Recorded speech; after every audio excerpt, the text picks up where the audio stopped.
Hey guys, welcome to another video here on the Aviation Pro channel. In this video I'm going to give you my top 7 go-to apps for flight simming and flying on VATSIM. Now I use my accessories like an iPad and iPhone a lot during flying, and it really helps making the flight more comfortable and a little bit more realistic. So in this video I'm going to cover the apps that I'm using most during my VATSIM flights. Now keep in mind these apps are for iOS devices mainly. These apps might also be available for Android, so make sure you look them up. There will be links in the description to the iOS apps so you can look up the names and check those apps out. And some of these apps are free, some of them require subscription, so we'll just go through them one by one and explore those apps. Now first of all, my primary app that I'm using all the time when I'm making flights is of course the Charts app, Navigraph Charts, a very handy app that allows you to basically, if you have a subscription for about €7 per year, you can get access to worldwide chapters and charts of airports all around the world. And this is super useful when you're flying on VATSIM. You can simply enter your origin and destination airport and any alternates that you may have,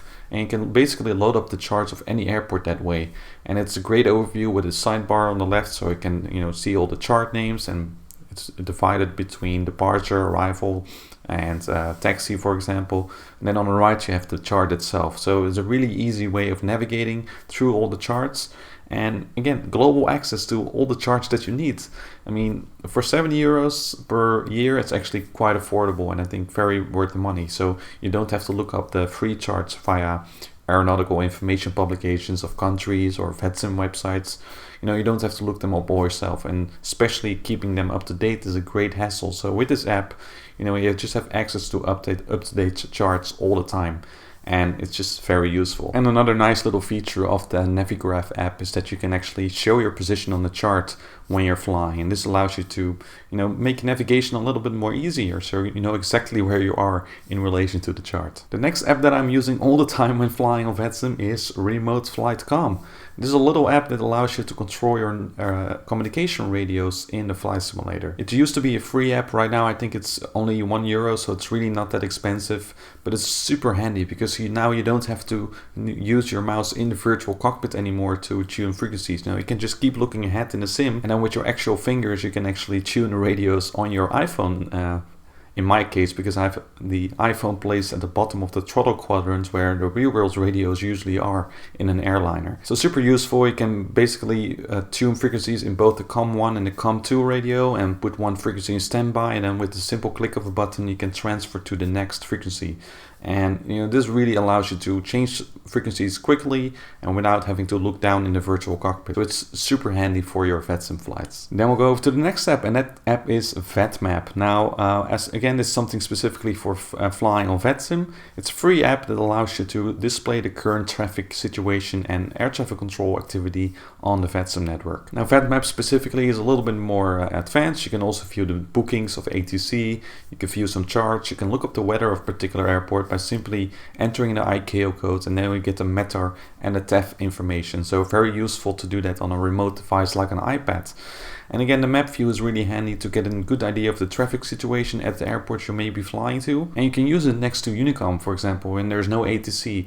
You can kind of take a look, okay, how many airplanes are actually arriving at this airport where I'm flying to? So do I need to take into account other traffic, And that way you can kind of make sure to maintain adequate separation between you and other aircraft. A similar app to VATMAP that I think is relatively new is called VATSCOPE. It's a little bit of a different view, more like FlightRadar 24 style. So the map view looks a little bit better. It has a little bit less functionality, but it's also an app that you can check out, and it's also free in the App Store. Then over to the next app, and that is Dropbox. It's very simple. I use Dropbox a lot. I used to use it for charts as well when I looked up charts, but now that I have Navigraph, I don't have to look up the charts anymore. So I basically use Dropbox to to store my flight plan, and again I can really easily access that from my iPad. It's kind of works the same way as the Navigraph app with a menu on the left, and then you view the document on the right. It's very easy, so you can very easily navigate to the next document while still keeping your original document open on the right side. It's very useful. So basically to Dropbox, of course you upload files. So in this case I'll upload things like a QRH or maybe particular tutorials for various aircraft. So I basically have something to read during cruise time. Basically all the documents that you need you can put in Dropbox and just easily access them there. And if you don't have a Navigraph subscription, you can also put the charts in Dropbox and kind of create your own folder structure.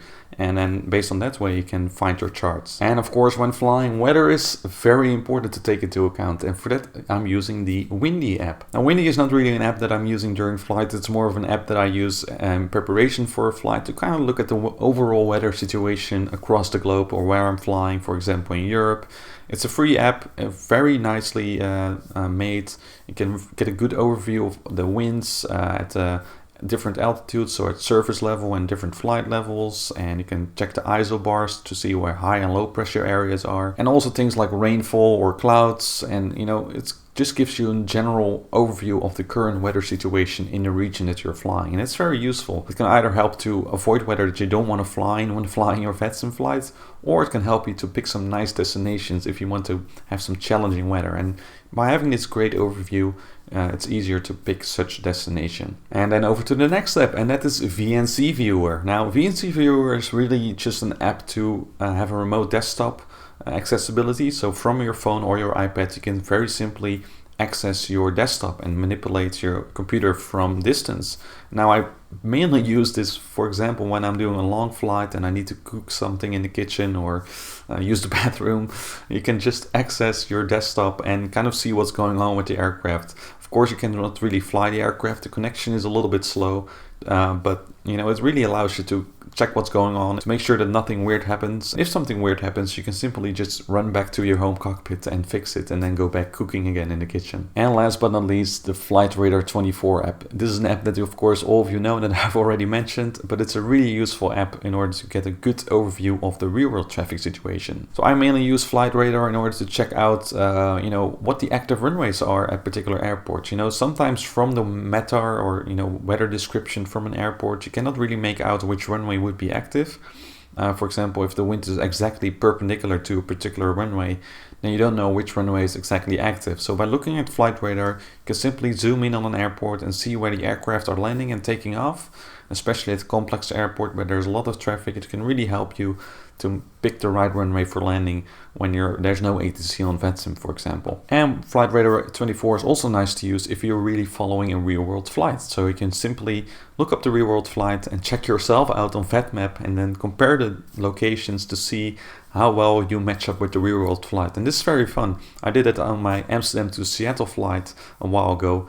And you know, I flew a different aircraft type, but upon arrival I was almost exactly at the same position as the actual Delta 143 flight that I was simulating. And that just gives kind of a cool feeling, you know, that you really simulate that flight that's actually happening in the real world at that moment. So these were my 7 go-to apps for flight simming and flying on VATSIM. If you have any app that you would like to recommend, make sure you leave a comment down below and recommend that app. I know there are quite a lot of aviation apps, but the more realistic it gets, you know, the more towards real aviation it gets, the more expensive usually. But these apps mostly are quite, you know, cheap, except for the Navigraph then in that case, this case. But you know, there are quite a lot of good apps available, and these apps particularly for me really helped me to make my VATSIM flights more comfortable. So I'd like to thank you for watching this video here on the AviationPro channel. Make sure you check out some of my other videos, and also make sure to check out the latest multi-crew flight that we flew last week. It was great fun, and also a lot of different apps were used. And if you would like to support the channel, make sure you head over to patron.com/AviationPro. Your support would be much appreciated. Thanks for watching, and I will see you next time.